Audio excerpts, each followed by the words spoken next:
ٹھیک جی، سوال کی جانے پڑیں گے. آپ کا سوال کیا ہے کہ روزہ افطار کے لیے وقت اور اذان دونوں ضروری ہے یا صرف وقت؟ تو میرے پیارے بھائی، اذان جو ہے وہ اس کا وہ شرط ہے نماز کے لیے. ٹھیک ہے جی. غروب آفتاب شرط ہے روزہ افطار کرنے کے لیے. بات آ گئی سمجھ میں؟ سورج غروب ہو گیا تو بالکل افطاری آپ کر سکتے ہیں، لیکن سورج غروب سے یہ بھی مراد نہیں ہے کہ کبھی بادل آ جائیں اور آپ یہ سمجھ لیں کہ جی سورج تو ہے نہیں، لہٰذا میں کیا کر لیتا ہوں، روزہ افطار کر لیتا ہوں. نہیں، یہ ٹھیک نہیں ہے. اس طرح نہیں، آپ کا روزہ خراب ہو جائے گا. ہاں، جو وقت ہے غروب آفتاب کا، اس وقت آپ روزہ افطار کر سکتے ہیں. دوسرا سوال آپ کا کیا ہے جی؟ اسٹیکر سے کوئی سلام بھیج دے تو اس کا جواب دینا چاہیے یا نہیں دینا چاہیے؟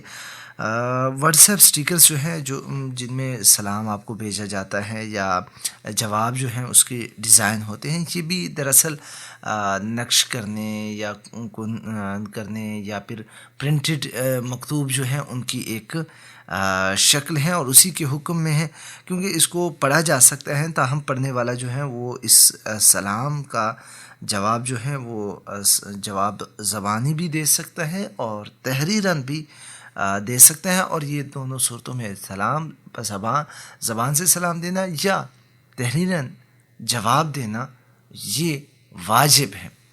ایک طرح سے اگر کوئی گنگا آپ کے پاس آ جاتا ہے اور وہ لکھ لیتا ہے السلام علیکم ورحمۃ اللہ وبرکاتہ، تو آپ نے جواب میں چپ نہیں رہنا، بلکہ اپنے آواز بلند اس کو وعلیکم السلام ورحمۃ اللہ وبرکاتہ جواب دینا ہے. اور جواب دینا کیوں ضروری ہے؟ کیونکہ آپ کے پاس تو زبان ہے نا. ٹھیک ہے، اگر ان کے پاس زبان نہیں ہے. اسی طرح واٹس ایپ وغیرہ جو ہے اس پہ اگر آپ چاہیں، آپ کے پاس فیسلٹی ہے وائس میسیج بھیجنے کی، آپ کے پاس یہ سہولت ہے کہ آپ لکھ کر بھی بھیج سکتے ہیں، آپ کے پاس پرنٹڈ بھی ہے. تینوں صورتوں میں آپ جواب دے سکتے ہیں. اچھا جی، میرا سوال یہ ہے کہ میں بینک کے ذریعے گاڑی لینا چاہتا ہوں. سننے میں آیا کہ صرف میزان بینک سے گاڑی لینا حلال ہے اور سود سے پاک ہے، جبکہ میزان بینک کے علاوہ دیگر تمام بینک سودی ہیں. تو کیا آپ میری اس معاملے میں رہنمائی کر سکتے ہیں؟ میرے بھائی، اس کا آپ کو جواب میں یہ دوں گا کہ جو چیزیں معینہ مدت تک یا متعینہ ادار پر آپ کوئی چیز لیتے ہیں تو اس کے لیے قسطوں پر جو سامان متعینہ قسطوں پر جو متعین کیا جاتا ہے، ان قسطوں پر جو سامان بیچنا اور ان کی ادار کی وجہ سے اصل قیمت میں کچھ اضافہ کر دینا جو ہے یہ حلال ہے، یہ جائز ہے شرعی اعتبار سے. اس میں کوئی بھی ایسا مسئلہ نہیں ہے، لیکن مجلس میں نقد یا ادار میں سے کسی ایک پر اتفاق ضروری ہے.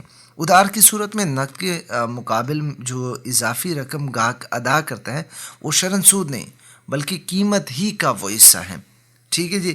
اگر بینک یہی صورت اختیار کرے کہ پہلے بینک خود گاڑی خریدے، پھر نفع لے کر زائد قیمت میں فروخت کر دے اور خریدار قسطوں پر رقم کی ادائیگی کر دے، تو میرے پیارے بھائی تو اس طور پر معاملہ کرنا جو ہے یہ جائز ہے.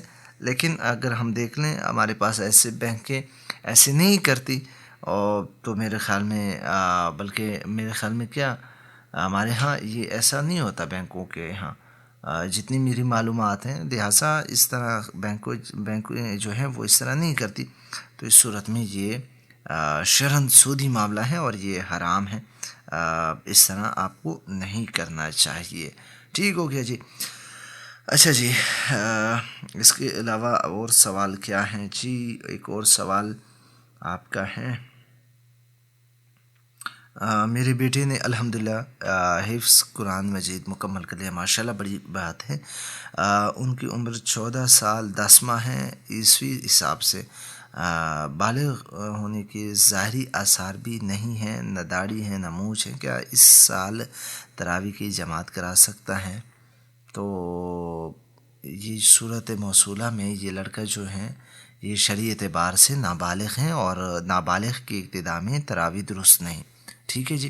آپ بچے سے قرآن ضرور سنیے گا، روزانہ کی بنیاد پہ سنیے گا، لیکن فی الحال شرعی اعتبار سے چونکہ ہم بات کر رہے ہیں تو آپ کا بچہ جو ہے وہ بالغ نہیں ہے، وہ نابالغ ہے اور نابالغ کی ابتدا میں تراویح پڑھانا یا تراویح کی ابتدا کرنا وہ مناسب نہیں ہے۔ ہاں بطور سامع جو ہے وہ کسی قاری صاحب کے ساتھ وہ ٹھہر سکتا ہے، ان سے قرآن وہ جب قرآن پڑھو تو انہیں سن سکتا ہے، اس میں کوئی قباحت نہیں ہے۔ ٹھیک ہو گیا جی، یہ آپ کا سوال، اور اگلے سوال کی جانب بڑھیں۔